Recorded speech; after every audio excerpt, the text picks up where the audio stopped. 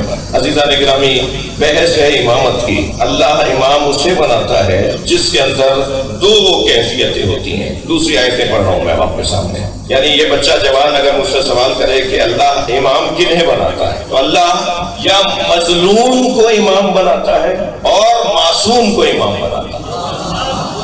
اللہ امام بناتا ہے معصوم کو، اللہ امام بناتا ہے مظلوم کو۔ لہذا سورہ مبارکہ البقرہ کے اندر ارشاد ہوا وَإِذِ ابْتَلَىٰ إِبْرَاهِيمَ رَبُّهُ بِكَلِمَاتٍ فَأَتَمَّهُنَّ قَالَ إِنِّي جَاعِلُكَ لِلنَّاسِ إِمَامًا قَالَ وَمِن ذُرِّيَّتِي قَالَ لَا يَنَالُ أَهْدِ الظَّالِمِينَ۔ ہم نے جب ابراہیم سے امتحان لیا اور ابراہیم اپنے امتحان میں کامیاب ہو گئے تو اللہ نے ابراہیم کی کامیابی پر انہیں جو سند دی ہے وہ یہ کہ ہم تمہیں زمین پر لوگوں کے لیے امام بنا رہے ہیں۔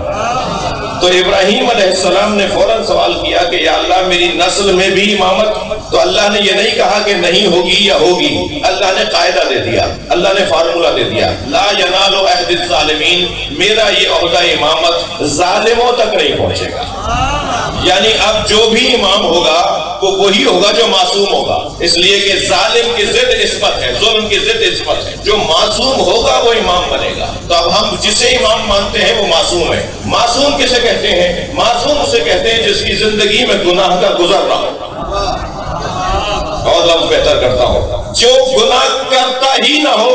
یہ بھی بہت اچھا جملہ ہے، بہت سے لوگ بولتے ہیں یہ جملہ، مگر میں اس سے بڑا جملہ کہنے جا رہا ہوں، جو گناہ کر ہی نہیں سکتا۔ تھوڑا توجہ چاہوں گا آپ سے۔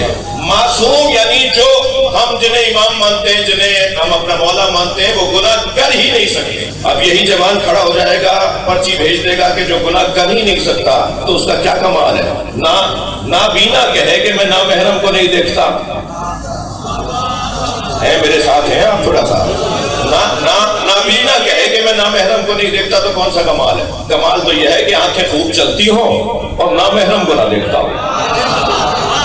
جب آپ مولانا یہ کہہ رہے ہیں کہ وہ گناہ کر ہی نہیں سکتے تو کمال کیا ہے؟ میں جواب یہ دوں گا کہ یہی تو کمال ہے۔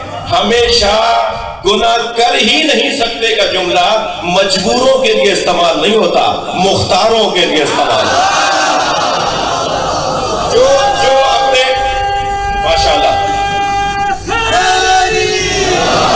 جو اپنے وجود پر اتنا تسلط رکھتے ہوں، جو اپنے اوپر اتنا قابو رکھتے ہوں، جو اپنے اوپر حاکم ہوں، وہ گناہ کر ہی نہیں سکتے۔ مثال دینے جا رہا ہوں، مجلس ہو رہی ہے، ایک جوان نے کہا مولانا آپ سے پہلے میں ایک کلام پڑھوں گا، ایک قصیدہ پڑھوں گا۔ میں نے کہا بیٹا دکھاؤ گے کیا پڑھو گے؟ میں اپنے ان ذاکرین سے جو میرے سارے مجھ سے زیادہ اہل بیت کے قریب ہیں، اپنی سچائی کی، اپنے گلے، اپنے محنت کی بنیاد پر، اپنے جو ریاضت ہے اس کی بنیاد پر، میں ان تمام ذاکرین سے بھی اور خطباء سے بھی اور ممبر پہ آنے والوں سے گزارش کروں گا کہ یہ جو نئے پڑھنے والے آ رہے ہیں نا، یہ خود سے آپ کو استاد اگر نہ مانے تو آپ خود سے ان کے استاد بن جائیں، اس لیے کہ یہ کسی کو استاد مان نہیں رہے۔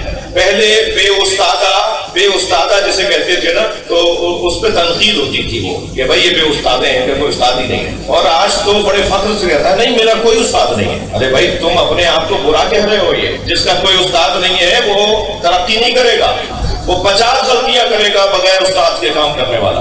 اور پہلے استادی اور شاگردی کا نظام تھا اور اب بھی ہے، لیکن یہ تعداد بڑھ رہی ہے نسبتاً کہ جن کا کوئی استاد ہی نہیں ہے۔ تو یہ جو بے استادہ آ گئے ہیں نا ہمارے یہاں پڑھنے والے، وہ ہر فیلڈ میں ہیں، صرف ممبر اور ذاکرین میں نہیں ہے، نوخانی میں بھی ہے، منقبت خانی میں بھی ہے۔ اب تو یہاں پر گوگل استاد ہے، اب تو یہ سوشل میڈیا استاد ہے۔ 4 آدمیوں کا کلام سنا اور ایک مرتبہ پڑھنا شروع کر دیا۔ اب انہیں پتہ ہی نہیں ہے کہ یہ مصرع پڑھنا ہی نہیں تھا، انہیں پتہ ہی نہیں ہے جملہ بولنا ہی نہیں تھا۔ استاد نے بولا تھا، انہوں نے کہیں سے سوشل میڈیا سے کلام اٹھا لیا۔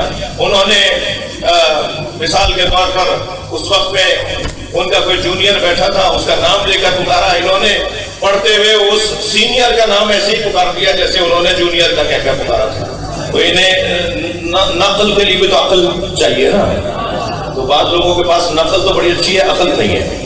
تو میں گزارش کروں گا اسے تنقید نہ سمجھا جائے، اسے مشورہ سمجھا جائے کہ جو لوگ نئے پڑھنے والے آ رہے ہیں نا، ان کے اگر کوئی استاد نہیں ہے تو آپ خود ان کے استاد بن جائے، بیٹا ہمیں دکھا دیا کرو، ہم سے سن لیا کرو، ہم سے پوچھ لیا کرو۔ بعض لوگ تو جو کلام لے کر آتے ہیں وہ سارے ہی پڑھنا ایسا سمجھتے ہیں جیسے اگر کوئی قرآن کی طرح کوئی شعر چھوڑ دیا تو کوئی آیت چھوڑ دی۔ بعض اوقات ماحول ایسا نہیں ہوتا، علاقہ ایسا نہیں ہوتا، ہم جہاں پڑھ رہے ہوتے ہیں وہ ایسی جگہ نہیں ہوتی، ہمیں دو شعر چھوڑنے پڑتے ہیں وہاں پر۔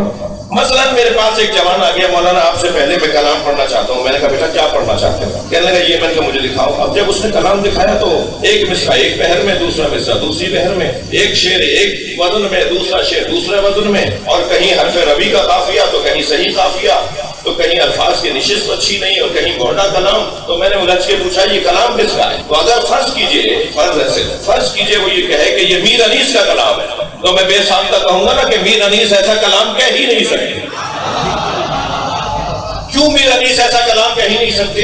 میر انیس کا، مرزا نبیر کا، جوش ولی آبادی کا اپنے ادب پر اتنا تسلط ہے کہ وہ گھونڈا کلام کہہ ہی نہیں سکتے۔ اہل بیت کو اپنے وجود پر اتنی حاکمیت ہے کہ وہ گناہ کر ہی نہیں۔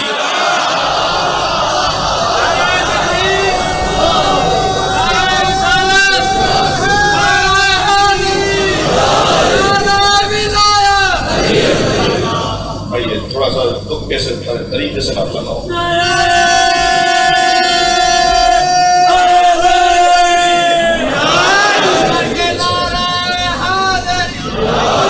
جناب میٹھا پڑھانا ہے، میرے دل میں بولو تاکہ پہچانے جاؤ۔ قبلہ صاحب کراچی سے آئے ہیں، پتہ چلنا چاہیے کیا چاہتے تاکہ وہاں پہ نعرے کا جواب سب لوگوں نے مل کے دیا۔ حسین کا بابا، حسین کا بابا، بابا کا بہر، بابا کا شوہر، بلیوں نے پکارا، نبیوں نے پکارا، جبریل کا بیکر، سرکار کے والو، علی کل عباد ماشاءاللہ۔ میں اپنے مضمون کو ایک منزل دے رہا ہوں۔ اللہ جنہیں امام بناتا ہے ان میں اللہ نے کچھ معیار رکھے ہیں، اور ہمیں فخر یہ ہے کہ ہم جن کے دروازے پر بیٹھے ہیں وہ وہی امام ہیں جنہیں اللہ نے امام بنایا۔ ہم اپنے ہاتھ کے بنائے ہوئے لوگوں کے بنائے ہوئے لوگوں کو اپنا بڑا نہیں مانتے۔ بہت روشن بات ہے۔ اچھا ایک تو آیت یہ ہے حضور جو میں نے آپ کے سامنے پڑھی، ایک اور آیت بھی سورہ سجدہ میں اسی لہجے کی ہے۔ وَجَعَلْنَا مِنْهُمْ أَئِمَّةً يَهْدُونَ بِأَمْرِنَا، اور ہم نے ان میں سے کچھ کو امام بنایا ہے۔ اچھا ان میں سے کچھ کو امام بنایا ہے، یعنی امام تو 12 ہیں مگر جن میں سے بنایا ہے وہ 12 سے زیادہ ہے۔ یہ قرآن کی آیت ہے بھائی، اس سے تو کسی کو بھی اختلاف نہیں ہو سکتا نا۔ وَجَعَلْنَا مِنْهُمْ، ہم نے ان میں سے کچھ کو امام بنایا ہے۔ اللہ جن میں سے 12 کو امام بناتا ہے، ان میں سے ایک کا نام عباس علمدار ہے۔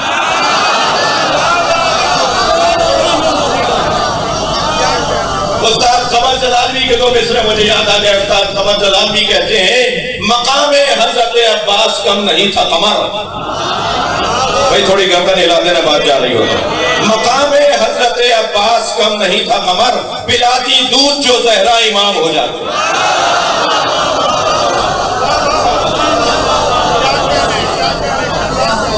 جن میں سے اللہ امام بناتا ہے ان میں سے ایک نام مولا عباس کا نام ہے۔ اب ایسے معیاری ہستیوں کو ماننے کے لیے اللہ نے ہمیں اعزاز عطا کیا۔ میرے بچوں جوانوں، آپ سے 2 جملے کہہ کر میں چند جملے مصائب کے پڑھوں گا۔ جتنا شکر ادا کریں کم ہے کہ ہم جہاں بیٹھے ہیں اس سے اچھا دروازہ نہیں ہے۔ دنیا کہاں بیٹھی ہے مجھے اس سے غرض نہیں ہے، ہم جہاں ترقی کی راہیں کھلتی ہیں، عظمت کے باب کھلتے ہیں، اطمینان قلب بڑھنے لگتا ہے۔ سب سے بڑی دولت جو اہل بیت کے چاہنے والوں کو نصیب ہے وہ اطمینان قلب ہے۔ عزاداروں میں خودکشی کرنے والے نہیں ملیں گے، حسین مولا کے ماتمیوں میں خودکشی کرنے والے نہیں ملیں گے، جن کے پاس علم موجود ہو، جن کے پاس عزا خانہ موجود ہو، وہ جب پریشانیوں میں گھرتے ہیں تو عباس سے جا کر بات کرتے ہیں۔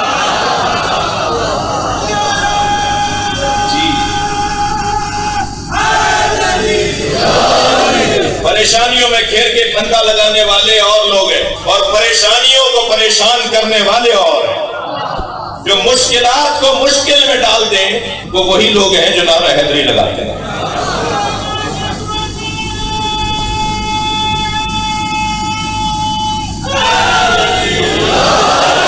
اکثر اسی لیے میں رہتا ہوں مسلسل سفروں میں. آج بھی یہاں سے وہاں اتر کر ایک 17 گھنٹے کا آسٹریلیا کا سفر ہے, اور ہر سفر کے اندر کوئی نہ کوئی برابر میں آ کے بیٹھتا ہے اور کہتا ہے شیعہ مولوی آپ سے سوال کر لوں.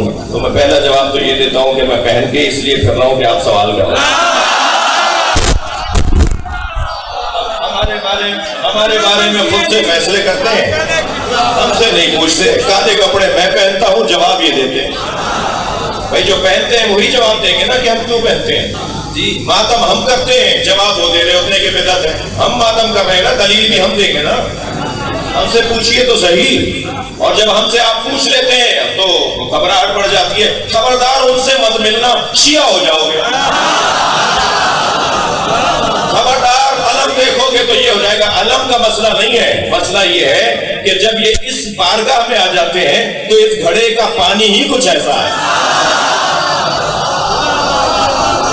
کہ یہ پھر وہ ذائقہ لے کے جاتے ہیں جسے بار بار لینے کا مزہ آتا ہے. وہ ایک بہت میرے سامنے کی بات ہے. ایک آفس کے اندر ایک اداروں کے لوگوں کے درمیان کہنے لگے جی یہ جلوس ہماری گلی سے نہیں گزرے گا. انہوں نے کہا جی 1 گھنٹے سے زیادہ نہیں رہتا آپ کی گلی میں, جلوس تو یہ 24 گھنٹے کا ہے. خدا نے دیجیے کہنا نہیں, یہ 1 گھنٹے کی بات نہیں ہے. یہ 1 گھنٹے حسین حسین بولتے ہیں, سارے سال ہمارے بچے حسین حسین بولتے ہیں. یہ نتیجے ہیں. مجھے ایک صاحب کہنے لگے کہ جی آپ کے ہاں لوگوں کے ہاں کردار کی اور نماز آپ کے ہاں کم پڑھتے ہیں لوگ, اور آپ کے ہاں میں نے کہا جی یہ ذاتی مسئلہ ہے, یہ انفرادی مسئلہ ہے. ہر ایک کو خود اپنا جواب دینا ہے. نصیحت ہمیں کرنی چاہیے, بات کرنا چاہیے, مگر اس کی بنیاد پر پوری قوم کا فیصلہ نہیں ہوگا. بے حیثیت قوم جو ہمارا کمال ہے وہ یہ ہے کہ بے حیثیت قوم حسین مولا پہ رونے والے دوسری قوموں سے اس لیے اچھے ہیں کہ یہ کسی کو جا کے تکلیف نہیں پہنچاتے. یہ کسی کو کہیں جا کے پھٹتے نہیں ہیں, کسی کو نقصان نہیں پہنچاتے. جی درد اور ہمدردی اس قوم میں زیادہ پائی جاتی ہے انسانی بنیادوں. جو قوم رونے کی مشق کرتی ہو نا وہ کسی کو رلاتی نہیں ہے. رونا دل نرم کرنے کا ایک بہترین رستہ تھا جو اہل بیت نے ہمیں دے دیا. سب سے بڑے مظلوم پر رو لو تاکہ تمہیں دنیا میں مظلوم نظر آئے, تو اس کے صدقے میں ان کا ساتھ دو. لہذا دنیا میں سب سے زیادہ مظلوموں کی حمایت میں جو ریلیاں, جلسے, جلوس, آوازیں, بیانات, تقریریں, تحریریں, کتابیں اگر کسی مکتب نے لکھی ہے تو وہ امام حسین کے عزاداروں نے لکھی. بعض اوقات تو ان سے ہمارا مسئلہ کا کوئی تعلق بھی نہیں ہوتا. مولا علی کی وصیت پر ہم عمل کر رہے ہوتے ہیں. کون للظالم خصما وللمظلوم عونا. اے میرے شیعو, اے میرے چاہنے والوں, ہمیشہ ظالم سے نفرت کرنا اور مظلوم سے پیار کرنا. یہ مولا علی کی وصیت, اس پر پوری قوم عمل کر رہی ہے. تو بے حیثیت قوم ایک اچھا جلوہ ہے, ایک اچھی تصویر ہے ہماری جو الحمدللہ پوری دنیا میں جا رہی ہے. اور یہ امام بارگاہ جو پہلے بڑے بڑے لگتے تھے ہمیں, اب چھوٹے پڑ رہے ہیں. امام بارگاہ چھوٹے نہیں ہوئے, حسینیوں میں اضافہ ہوا ہے.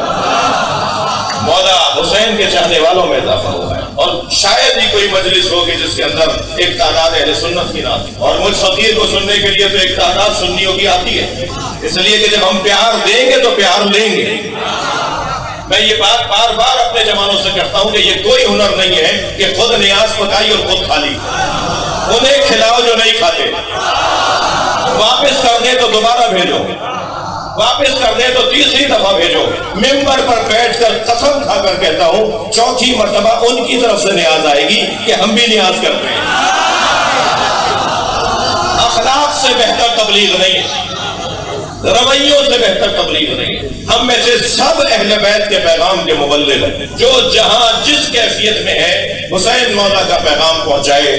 جب کالے کپڑے پہن کے میں اور آپ بازار میں نکلتے ہیں نا تو ہمیں دیکھ کر لوگ پہچان لیتے ہیں کہ یہ حسین کے ذکر کا سفیر جا رہا ہے. اور ہمارے ایک ایک انداز پر, ایک ایک ادا پر لوگ توجہ کر رہے ہو. پورا شہر کہے کہ ان سے سودا خریدنا والی والے ہیں, جعلی مال نہیں بیچتے. پورا علاقہ بولے کہ ان کے پاس امانت رکھو, وہ عزادار ہے, وہ خیانت نہیں کرتا. الحمدللہ یہ کیفیت ہمارے ہاں بہتر سے بہتر ہوتی چلی جا رہی. میرے بات پڑھنے والوں کی تعداد ہے. عزیزو, میں ممنون ہوں آپ کا کہ آپ نے مجھے برداشت کیا, اور ممنون ہوں اپنے بھائی عمران کا کہ وہ مسلسل اس بات کی خواہش رکھتے تھے کہ میں اس جلسے میں, اس مجلس اعزا میں حاضر ہوں. آج کا دن بڑی قیامت کا دن ہے. کل کا جو دن گزرا ہے وہ اہل بیت کے گھر میں گریہ وزاری کا دن ہے۔ یوں تو کربلا کا ہر منظر دل خراش ہے، یوں تو حسینی قافلے کا ہر فرد مظلوم ہے، مگر مجھے آپ کے ساتھ مل کے اس بیوی کو سلام کرنا ہے جس کی دو ہی کمائیاں تھیں، ایک علی اصغر اور ایک سکینہ۔ ایک کو اجلا سا کرتا پہنا کر، بالوں میں کنگھی کر کر، آنکھوں میں سرما دے کر امام حسین کی گود میں دے دیا، اے میرے مولا اسے پانی پلا لائیے۔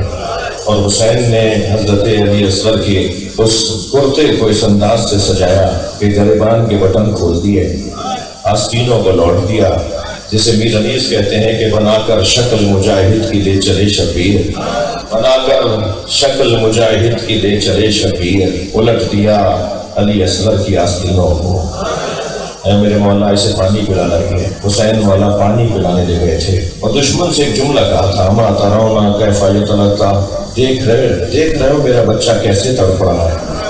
تڑپنے کو بھی مولا نے تعبیر اور ایک تشبیہ سے یاد کیا ہے۔ 2 سال پہلے 6 محرم کو ایک جوان میرے پاس آیا، کہنے لگا مولانا میں مچھلی خرید کر لایا، میں نے اپنی بڑی باجی سے کہا باجی مجھے مچھلی تل کے دے دیں، تو دادی کی آواز آئی بیٹا محرم میں مچھلی نہیں کھاتے۔ تو میں نے دادی سے کہا دادی حلال تو حلال ہے، محرم ہو یا ربیع الاول ہو۔ تو کہنے لگی ہاں تم جدید زمانے کے جوان ہو، آج کے بچے ہماری باتیں نہیں مانتے، جاؤ جا کے مولانا سے پوچھاؤ، اگر وہ اجازت دیں تو کھا لینا۔ کہنے لگا مولانا بتائیں میں مچھلی کھا لوں محرم میں، 6 محرم میں مچھلی کھا لوں؟ جب وہ مجھ سے پوچھ رہا تھا میری آنکھوں میں آنسو آ رہے تھے۔ میں نے روتے ہوئے کہا کہ میں اتنا بڑا عالم نہیں ہوں، مجھے اس مسئلے کا جواب نہیں آتا، تم دادی کی بات مان لو۔ کہنے لگا میں سمجھا نہیں آپ کیا کہہ رہے ہیں؟ میں نے کہا آپ دادی کی بات مان لیں، اس لیے کہ امام حسین نے علی اصغر کے تڑپنے کو مچھلی کے تڑپنے سے تعبیر کیا۔ اما ترونا کیف یتلقا، دیکھ نہیں رہے میرا بچہ مچھلی کی طرح منہ کھولتا ہے اور مچھلی کی طرح منہ بند کر دیتا ہے۔ عزیزانو اس بچے کو امام حسین پانی پلانے لے کر گئے تھے، اور پانی پلانے کیا لے کر گئے تھے کہ ایک تیرے سے شعبہ سے اس بچے کا گلا چھید ڈالا۔ امام نے ابا کا دامن لاشے پہ ڈالا ہوا تھا، جو بچہ کچھ دیر پہلے تک تڑپ رہا تھا اب چین سے بابا کی گود میں سو رہا تھا۔ جب خیمے کا دروازہ قریب آیا تو نہ جانے کیا خیال آیا، الٹے پیر امام پیچھے ہٹنے لگے، پھر کچھ خیال آیا تو آگے جانے لگے، کبھی پیچھے ہٹتے تھے کبھی آگے جاتے تھے۔ خیمے سے پردہ ہٹا، اب جو سامنے دیکھا تو کیا دیکھا، سکینہ کھڑی ہے، اور بیوی نے دیکھا کہ بھائی جو کچھ دیر پہلے تک تڑپ رہا تھا اب چین سے سو رہا ہے، تو دور سے آواز دے کر کہا بابا میں بھی پیاسی ہوں، مجھے بھی پانی پلا لائیے۔ حسین کیا بتائیں کہ کیسا پانی پلایا ہے، لیکن جب بچی کی آواز بلند ہوئی تو پھر خیمے سے پردہ ہٹا، اب کیا دیکھا، جناب رباب کھڑی ہے۔ جناب رباب کو دیکھ کر امام حسین نے فرمایا رباب بتاؤ میں کون ہوں، خود اپنی زوجہ سے حسین پوچھ رہے میں کون ہوں۔ جناب رباب نے فرمایا آپ میرے امام ہیں، آپ حجت خدا ہیں۔ جب یہ جملے سنے حسین نے ابا کا دامن ہٹا دیا، ایک ماں نے خون میں لت پت بچہ دیکھا، ننھے لبوں پہ لب رکھ دیے، بوسہ دے کے فرمایا ہے میرے لال عرب تو اونٹنی کے بچے کو بھی نہر نہیں کرتا، یا بنیا مثلو کریون ہر کیا تجھ جیسے نہر کر دیے جاتے ہیں۔ عزیزانو بڑا جگر تھا، میرے مولا فرماتے ہیں ان گھروں وہ گھر مجھے اچھے لگتے ہیں جن گھروں میں رباب اور سکینہ نامی عورتیں ہوتی ہیں۔ جناب رباب کی ایک کیفیت بتاتا جاؤں، بی بی کم گو تھی۔ ایک عرب مقتل میں مولانا میں نے یہ روایت پڑھی کہ بی بی کم بولتی تھی، کم گو تھی۔ جب کوئی بی بی سے بات کرتا تھا نا فیملی میں، گھرانے میں، خاندان میں، بنی ہاشم میں، تو ایک جملے میں جواب دے دیتی تھی۔ کوئی زیادہ پوچھنا چاہتا تھا تو امام حسین ان کی طرف سے جواب دیتے۔ اور جب دربار یزید میں یزید نے کہا کہ مجھے رباب سے بات کرنی ہے، وہ قیامت کا مرحلہ تھا، اجر و کمل اللہ، اجر و کمل اللہ۔ بعض جملے میرے بھائیوں رونے کے لیے ایک جملہ ہی کافی ہوتا ہے۔ آیت اللہ شیرازی صاحب فتویٰ تحریم تمباکو کربلا میں امام حسین کے حرم میں ایک ذاکر کی مجلس سن رہے تھے، وہ مصائب پڑھ رہا تھا تو روتے ہوئے فرمایا ذرا آہستہ آہستہ پڑھو، ہمیں رونے تو دو، تم اتنے سخت جملے اتنی جلدی بول رہے ہو۔ جب اس نے ایک جملہ کہا نا تو چیخ مار کے روئے اور 3 گھنٹے بے ہوش رہے۔ اور وہ جملہ پتہ ہے کیا تھا؟ وہ جملہ یہ تھا کہ دربار شام میں آواز دی گئی زینب کو دربار میں لایا جائے۔ اللہ اکبر۔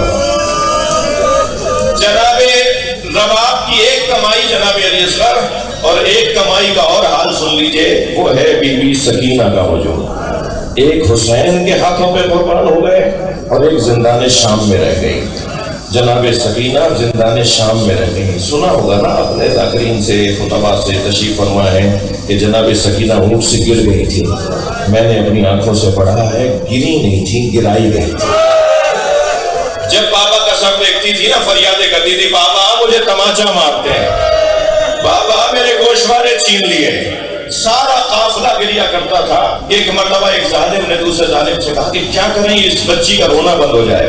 تو اس نے کہا اس کا اونٹ آخر میں لے آؤ، میں اسے گرا دوں گا، تم قافلہ آگے بڑھا دینا.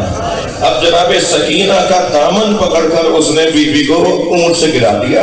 قافلہ آگے بڑھنے لگا، بی بی پیچھے پیچھے آ رہی ہے. پھوپھی اماں میں گر گئی، بھیا میں گر گئی، اماں مجھے ساتھ لے جاؤ. سر حسین جس نیزے کی انی پر ہے اس نے رونا شروع کیا. جناب زینب نے آواز دے کر کہا بھائی تمہیں کس نے رلایا ہے؟ سر حسین سے آواز آئی میری سکینہ گر گئی. جناب زینب نے اونٹ بٹھانے کا انتظار نہیں کیا، کھڑے اونٹ سے خود کو گرا دیا اور کہیں اس طرف جہاں سے قافلہ آ رہا تھا اور آوازیں دیتی جا رہی ہے سکینہ کہاں ہو، سکینہ کہاں ہو. ایک درخت کے نیچے کیا دیکھا، ایک کالے برقعے میں بی بی ہے جو بچی کو گود میں لیے ہوئے بیٹھی ہے اور بچی بھی اس کی گود میں سو گئی ہے. جناب زینب کو دو تعجب ہوئے. ایک تعجب تو یہ ہوا یہ کون ہے جو ہم پہ رحم کھا رہی ہے، ہم پہ تو کوئی رحم نہیں کھاتا. دوسرا تعجب یہ ہوا سکینہ ان کی گود میں سو کیسے گئی ہے، یہ تو کسی کی گود میں بھی نہیں جاتی. قریب جا کے کہنے لگی بی بی یہ بچی میری ہے، یہ مجھے دے دو اور یہ بھی مجھے بتا دو کہ تم ہم پہ رحم کیوں کر رہی ہو اور یہ بھی بتا دو تمہارے پاس یہ سو کیسے گئی. بس ابھی بی بی نے یہ سوال کیے تھے کہ سامنے بیٹھی بی بی نے نقاب ہٹائی. ایک بیٹی نے ماں کو بیٹھے ہوئے دیکھا. ماں سے بیٹی لپٹ کر فریادیں کرتی اماں میرا بھائی مارا گیا، اماں میرا عباس مارا گیا. اجر و کمل اللہ. عزادارو بس ایک منزل اور لیجیے، آپ کی آنکھوں میں آنسو آ گئے. جلتے ہوئے خیمے سے امام سجاد کو لانا کتنا مشکل تھا، کوئی جناب زینب سے پوچھے. یزیدی لشکر کا سپاہی کہتا ہے کہ میں نے دیکھا جب خیمے جل رہے تھے ایک بی بی جلتے ہوئے خیمے میں جانا چاہتی تھی. جلتے ہوئے خیمے کی چوک سے اس کا سر ٹکراتا تھا، وہ رستہ بدل کے پھر جاتی تھی مگر آگ کی لپیٹیں اسے روکتی تھیں. میں دوڑتا ہوا گیا اور میں نے کہا تمہیں نظر نہیں آتا آگے آگ جل رہی ہے، تم آگ میں کیوں جانا چاہتی ہو؟ تو اس نے مڑ کر مجھے دیکھا اور کہا یا شیخ انا لنا فیہا علیل، اس خیمے میں ہمارا ایک بیمار رہ گیا ہے جو اپنے پیروں سے چل کر نہیں آ سکتا. وہ بیوی چلتے ہوئے خیمے میں گئی، اپنی پشت پہ زین العابدین کو اٹھا کر لائی. تب مجھے پتا چلا کہ یہ علی کی بیٹی زینب ہے. سن لیا نا آپ نے، چلتے ہوئے خیمے سے امام سجاد کو لانا کتنا مشکل تھا. اسے کوئی دیکھے کربلا کے مقتل میں اس سے زیادہ مشکل تھا قبر سکینہ سے بی بی رباب کو اٹھانا. جب گئی ہے نا جناب زینب تو کیا دیکھا، جیسے کوئی ماں اپنے بچے کو گلے سے لگائے ہوئے ہو ایسے جناب رباب نے قبر سکینہ کو گلے سے لگایا ہو. بی بی نے فرمایا بھابھی چلیے قافلہ تیار ہے. تو فرمانے لگی زینب میرا مدینے میں کون ہے، میرا والی کربلا میں رہ گیا، میری بچی اکیلی رہ گئی. امام سجاد کا حکم پا کر محمل میں پا کر بیٹھ گئی بی بی رباب، مگر مڑ مڑ کر قبر کی طرف دیکھ رہی تھی. شام کی عورتوں نے آوازیں دینا شروع کی الوداع یا زینب. بی بی زینب نے محمل کا پردہ ہٹایا اور پردہ ہٹا کر ایک جملہ کہا مجھ پر ایک احسان کرو گی. ساری بیویوں نے کہا بی بی حکم کرے گی. فرمایا میری سکینہ کو اکیلا نہ چھوڑنا، اللہ آپ کو شام لے جائے جناب سکینہ کی زیارت کے لیے. اب جب آپ شام جائیں نا تو جالی سے قبر کو ضرور دیکھیے گا. آج بھی شام کے دیہات کی عورتیں کھلونے لا کے ڈالتی ہیں، گڑیاں لا کے ڈالتی ہیں اور ایک نوحہ پڑھتی ہیں تمہاری پھوپھی سے وعدہ کیا تھا ہم تمہاری قبر پر آتے رہیں گے. الا لعنۃ اللہ علی الظالمین فسیعلم الذین ظلموا من